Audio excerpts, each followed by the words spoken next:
بسم اللہ الرحمن الرحیم۔ جنت کی آرائش۔ حدیث پاک میں آتا ہے کہ رمضان المبارک کے آنے سے پہلے جنت کو خوشبوؤں سے دھونی دی جاتی ہے۔ جنت کو ایمان والوں کے لیے سجایا جاتا ہے، اور جب پہلی رمضان کا دن ہوتا ہے تو اللہ رب العزت جنت کے دروازوں کو کھول دیتے ہیں، فرشتوں کو فرماتے ہیں کہ آج کے دن جنت کے دروازے ایمان والوں کے لیے کھول دیے جائیں۔ اسی طرح جنتری کا استعمال۔ افطاری کا مدار غروب آفتاب پر ہے، جنتری پر نہیں۔ جنتری غروب کے تابع ہے، یہ غلط بھی ہو سکتی ہے، باقی افطاری میں اس سے مدد لی جا سکتی ہے۔ لہذا جو جنتری طلوع اور غروب کا وقت بتانے میں صحیح ہو اور اس کا تجربہ بھی ہو چکا ہو تو صحیح گھڑی سے اس کے مطابق افطار کرنا جائز ہے، اور سحری کا بھی یہی حکم ہے۔ دعا قبول ہوتی ہے۔ افطار کے وقت دعا قبول ہوتی ہے، اس لیے افطار کر کے یا افطار سے پہلے یا بالکل فارغ ہو کر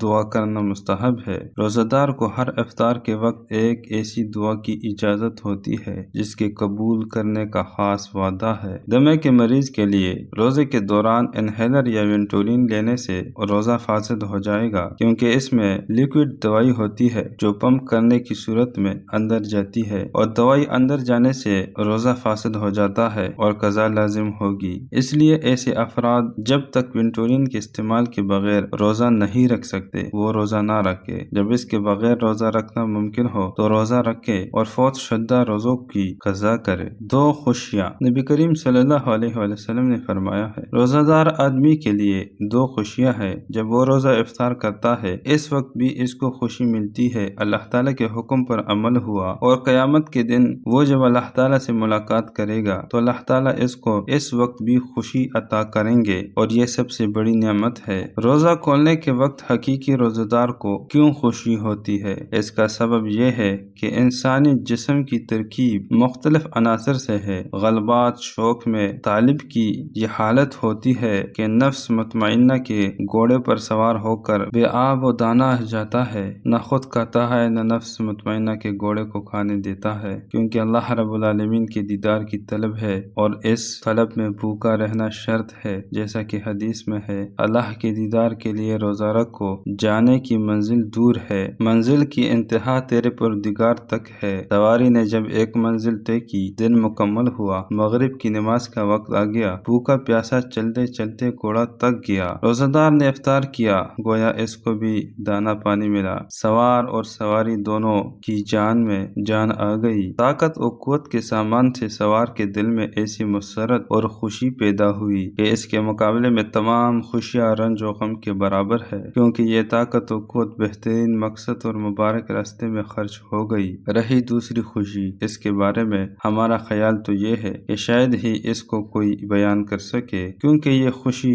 دگنی ہے۔ جس نے نہیں چکھا نہیں جانا، اس کی شان ہے دیکھو، 70,000 پردوں کے بعد آفتاب دیدار ہے۔ اس پر پردے دو قسم کے ہیں، نور اور ظلمت کے، ان میں سے ایک پردہ بھی اگر ہٹتا ہے تو برق جمال دیکھنے والے کی بصارت کو جلا دیتی ہے۔ رزق حلال۔ رزق حلال سے سحری اور افطار۔ افطار کے وقت حلال چیزوں سے افطاری کرے، اور حرام بلکہ شبہ والی چیزوں سے بھی افطار نہ کرے، ورنہ نتیجہ یہ نکلے گا کہ صبح صادق سے سورج غروب ہونے تک تمام دن حلال کھانے سے بھی باز رہا، جب افطار کرنے بیٹھا تو حرام رزق سے روزہ افطار کیا۔ اس کی مثال ایسی ہے کہ پورا دن محنت کر کے ایک محل بنائے اور شام کو ایک شہر منہدم کر دے۔ جس طرح زہر بدن کے لیے مہلک ہے، اسی طرح حرام رزق بھی دین کے لیے مہلک ہے۔ حلال رزق کی مثال دوا کی ہے اور حرام رزق کی مثال زہر کی ہے۔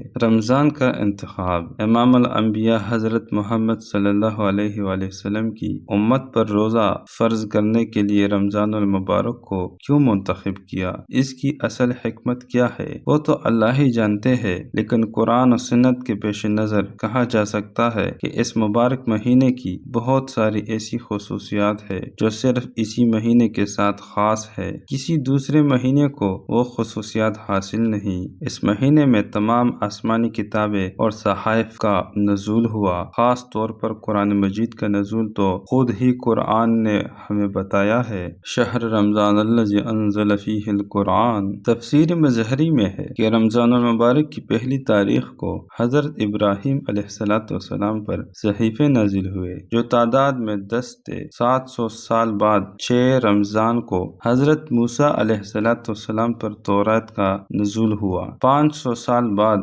حضرت داؤد علیہ السلام پر 13 رمضان کو زبور کا نزول ہوا۔ زبور سے 1200 سال بعد 18 رمضان کو حضرت عیسیٰ علیہ السلام پر انجیل کا نزول ہوا۔ انجیل کے پورے 600 سال بعد 24 رمضان کو لوح محفوظ سے دنیاوی آسمان پر پورے قرآن کریم کا نزول ہوا، اور اسی ماہ کی اسی تاریخ کو خاتم النبیین حضرت محمد صلی اللہ علیہ وآلہ وسلم پر قرآن کریم کا نزول شروع ہوا۔ دوسری خصوصیت یہ ہے کہ نوافل کا درجہ فرائض کے برابر اور ایک فرض کا درجہ 70 فرائض کے برابر اسی ماہ میں ہو جاتا ہے۔ تیسری خصوصیت یہ ہے کہ رمضان کے مہینے میں سرکش شیاطین زنجیروں میں جکڑ دیے جاتے ہیں اور جہنم کے دروازے بند کر کے جنت کے دروازوں کو کھول دیا جاتا ہے۔ چوتھی خصوصیت یہ ہے کہ رمضان المبارک کے مہینے میں اللہ تعالیٰ نے 5 چیزیں اس امت کو ایسی دی ہے جو پہلے کسی بھی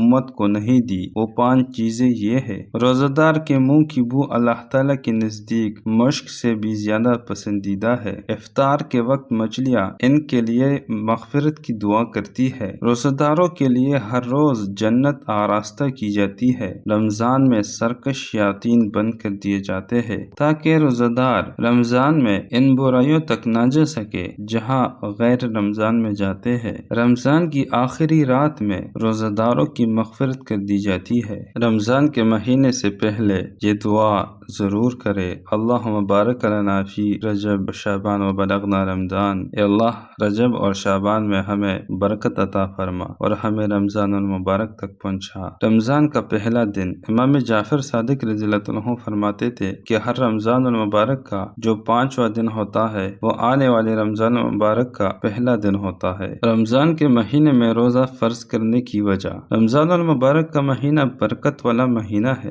اس میں قرآن مجید نازل ہوا بلکہ تمام آسمانی کتابیں نازل ہوئی، لہذا یہ مہینہ اللہ رب العالمین کی برکات نازل ہونے کا سبب ہے۔ اس لیے اس میں روزہ رکھنے سے روزے کا اصل مقصد جو لعلکم تتقون میں موجود ہے کامل طور پر پایا جاتا ہے۔ روزہ دار کی فضیلت: رمضان المبارک کے مہینے کی برکات اتنی زیادہ ہے کہ جب کوئی آدمی روزہ رکھتا ہے تو اس روزہ دار کی بخشش اور مغفرت کے لیے ہواؤں میں پرندے، بلوں میں چونٹیاں اور پانی میں مچھلیاں دعائیں کیا کرتی ہے، اور جب روزہ دار آدمی دعائیں کرتا ہے تو اللہ کے فرشتے اس کی دعا پر لبیک اور آمین کہا کرتے ہیں۔ روزہ ڈال ہے: روزہ 3 چیزوں سے ڈال ہے: نفس اور شیطان کے مکر و فریب سے ڈال ہے، لہذا جو شخص خواہشات نفسانیہ سے تنگ ہے اور وساوس شیطانیہ میں ہر وقت گرفتار رہتا ہے، روزہ اس کے لیے تیر بہدف علاج ہے۔ اس سے جوانی کا نشہ اتر جائے گا اور وساوس سے نجات مل جائے گی۔ دنیاوی پریشانیاں اور مصائب سے ڈال ہے،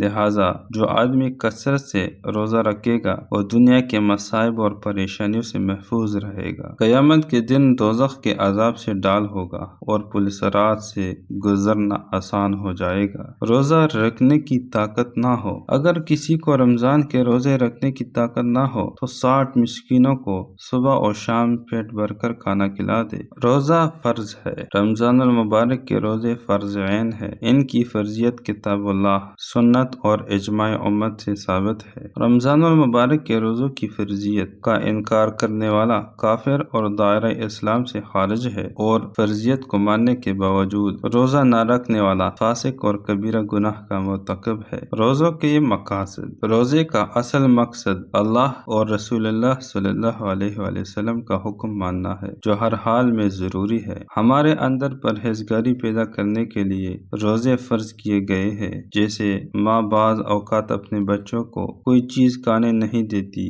اس لیے کہ اس میں بچے کا فائدہ ہوتا ہے۔ مثلاً بچے کا جی چاہا کہ میں برف کا گولا کھاؤں، ماں نہیں دیتی۔ اس ماں کو بچے کے ساتھ کوئی دشمنی تو نہیں ہوتی، ماں بچے کو محروم نہیں رکھنا چاہتی، ماں بچے کو رلانا پسند نہیں کرتی، اس میں بچے کا اپنا فائدہ ہوتا ہے۔ بالکل اسی طرح اللہ تعالیٰ نے ایمانداروں کو حکم دیا ہے کہ روزے رکھے، اس میں روزہ دار ہی کا فائدہ ہے۔ ڈاکٹروں کی تحقیق یہ ہے کہ ایک مہینے کے کے روزے رکھنے سے بہت سی بیماریاں جسم سے خود بخود دور ہو جاتی ہے۔ آج کل یورپ وغیرہ میں کینسر جیسی موذی بیماریوں کے علاج کے لیے ڈاکٹروں نے روزوں فاقوں کے ہسپتال کھولے ہیں۔ سال کا دل، رمضان المبارک پورے سال کا قلب ہے۔ اگر یہ درست رہے گا تو پورا سال درست رہے گا۔ سحری کھانا مسنون ہے، حدیث شریف میں ہے، اس کی بڑی فضیلت آئی ہے۔ نبی کریم صلی اللہ علیہ وسلم نے فرمایا کہ یہود و نصارہ اور ہمارے روزوں میں صرف سحری کا فرق ہے، یعنی وہ سحری نہیں کھاتے اور ہم سحری کھاتے ہیں۔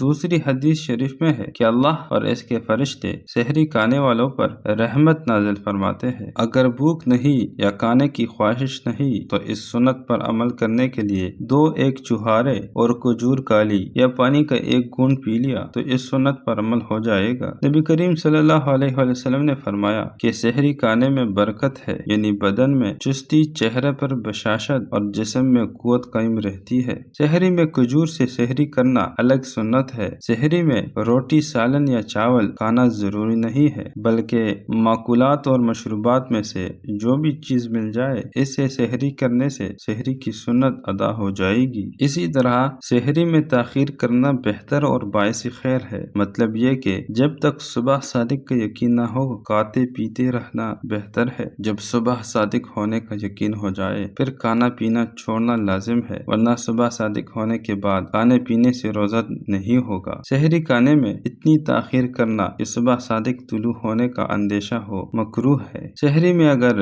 اس گمان سے تاخیر کی کہ ابھی رات باقی ہے لیکن بعد میں معلوم ہوا کہ صبح صادق ہونے کے بعد سحری کی تو روزہ نہیں ہوگا، قضا ضروری ہے، کفارہ نہیں۔ اور اس دن غروب آفتاب تک کھانے پینے کی کوئی اجازت نہیں ہوگی۔